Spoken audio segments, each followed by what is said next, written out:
What is up, guys? Welcome back to another YouTube video. So today I want to talk about why you're struggling to get shredded. So one of the biggest reasons why I see people struggle to lose body fat, get abs, is their food choices. So most of us know that we should be eating healthy, quality food. But what is that?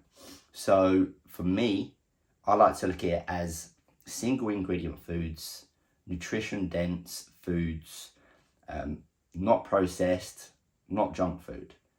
But if you've been following me for a while on Instagram or even YouTube, you'll know that I do preach the flexible dieting lifestyle. Because ultimately, if you can't follow this for a long period of time, you are going to struggle to be consistent. So it has to complement your life. You don't want it to complicate it to a point where you can't follow it. It has to be enjoyable. But we have to take responsibility for the foods that we're eating because we can get complacent. So if you're struggling, you have to look at the food choices that you're picking when you're trying to hit your calorie intake. So if we look at our macros, our protein, carbs and fats, we know that we need to be hitting our protein intake to make sure that we are retaining muscle, building muscle. That's a given. But is your protein coming from good quality sources, or is it just being made up from the foods that you're eating, and it might be a bit too much processed food, a bit too much junk food? That can have negative effects because your performance is going to be crap, your energy is not going to be great, and ultimately you're just going to struggle to get results. So it's all about having an awareness of, am I eating enough quality food that's going to help me get to my end goal? If you're someone that's experienced with MyFitnessPal, it might be a time to look at your overall diet and say to yourself, can I clean this up a little bit? Can I cut a little bit of this junk food out? Can I add more quality foods in? Now, I'm not against flexible dieting. I preach it because, like I said, it's more enjoyable. Who doesn't want to go out and eat the foods that they love and still get in shape? That's what I help my clients with. But I'm also very strict with not getting complacent. Like I said, we can make excuses up for ourselves. Oh, it's okay to have this, okay to have KFC, McDonald's, whatever your go-to junk food is.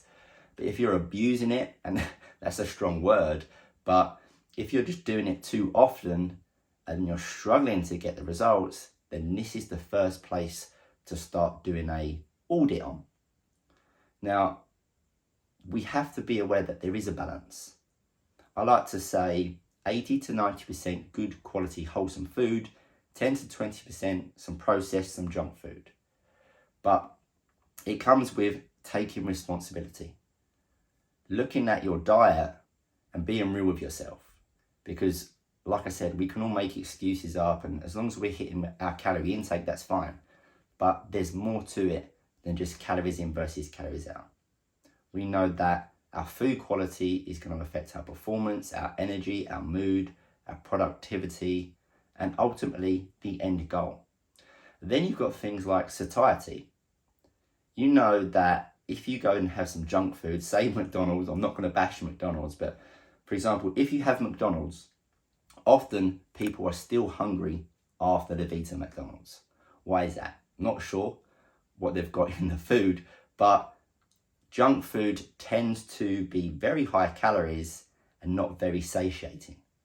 Whereas if you have chicken, rice, broccoli, I'm not telling you to have a chicken, rice, broccoli diet, but that's going to be more satiating. That's going to make you feel a bit better than the McDonald's.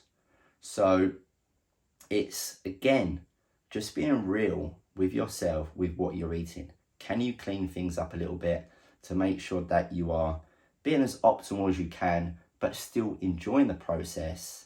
Because again, it has to be a lifestyle. Now, if you're trying to get super, super low body fat, then there is going to be a time where you have to be very disciplined. Like, yes, you can eat junk food and get shredded, but it's so much harder when you're trying to fit these foods in. We've also got to look at, if we're trying to track on MyFitnessPal and we're having these junk foods, it's not always going to be accurate.